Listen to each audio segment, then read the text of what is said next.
కుంభరాశి వారికి ఈ వారం మిశ్రమ ఫలితాలు గోచరిస్తోంది. ఏల్ నడిచి నడుస్తోంది. ఆరోగ్యరీత్యా కొన్ని జాగ్రత్తలు తీసుకోవాలి.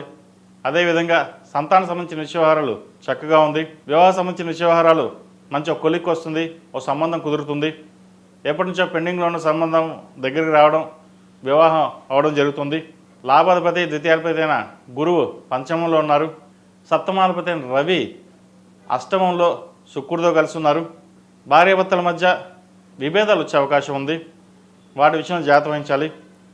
సంతానాభివృద్ధి కోసం చేసే ప్రయత్నాలు మంచి ఫలితాలను ఇస్తాయి. సంతానం మంచి వృద్ధిలోకి వస్తారు. వారికి ఒక ఉద్యోగం కూడా లభించే అవకాశం గోచరిస్తోంది. వృత్తి ఉద్యోగాల పరంగా, వ్యాపార పరంగా అనుకూలంగా ఉన్నప్పటికీ నరదిష్టి అధికంగా ఉంటుంది. ఏం చేస్తున్నాం, ఎటు వెళ్తున్నాం అనే భావన ఎక్కువగా ఉంటుంది. ఎక్కువగా ఆలోచించడం కూడా మంచిది కాదు. మన గురించి మనం ఆలోచించాలి తప్పితే కానీ పక్కవాడి గురించి ఏం చేస్తున్నాడా, ఎలా ఉంటున్నాడా అనే భావన మటుకు ఉండకూడదు. ప్రతి ఒక్కటిని మీకు మీరుగానే ఆలోచించుకోండి. పక్క వాళ్ళ గురించి ఆలోచించుకుని మీ జీవితాన్ని మటుకు పాడు చేసుకోవద్దు. మోకాల నొప్పులు, కీళ్ళ నొప్పులు, అసిడిటీ, హార్ట్కి సంబంధించిన ఇష్యూస్ కూడా ఉండే అవకాశం లేకపోలేదు. వాటి విషయంలో చాలా జాగ్రత్త వహించాలి. ఆరోగ్యరీత్యా సాధ్యమైనంతవరకు జాగ్రత్తగా ఉండడం చెప్పదగినది. దూర ప్రాంత ప్రయాణాలు ఎక్కువగా చేయకపోవడం చెప్పదగిన సూచన. ఈ రాశివారు శనికి తైలాభిషేకం చేయడం, శనీశ్వరుడికి జపం చేయడం, అంగోర పాశుపత హోమం చేయించుకోవడం చెప్పదగిన సూచన.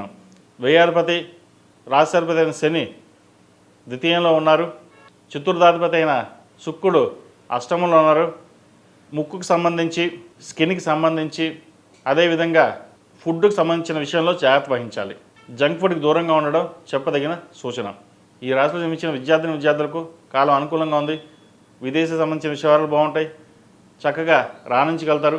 ఇక్కడ కూడా మంచి ఉద్యోగం చేయాలి, బాగా సంపాదించాలి అనే భావన ఎక్కువగా ఉంటుంది. తల్లిదండ్రులు మిమ్మల్ని బాగా చూసుకుంటున్నారు, వారికి మంచి పేరు ప్రఖ్యాతలు ఇచ్చేవాలి అనే భావన కూడా ఉంటుంది. ఈ రాశిలో జన్మించిన స్త్రీలకు వృత్తి ఉద్యోగాల పరంగా, వ్యాపార పరంగా సానుకూలంగా ఉంటుంది. ఆరోగ్యరీత్యా కొన్ని జాగ్రత్తలు తీసుకోవాలి. ఎక్కువగా మెంటల్ టెన్షన్స్ ఎక్కువగా ఉంటుంది. కోపదాపరికి దూరంగా ఉండడం.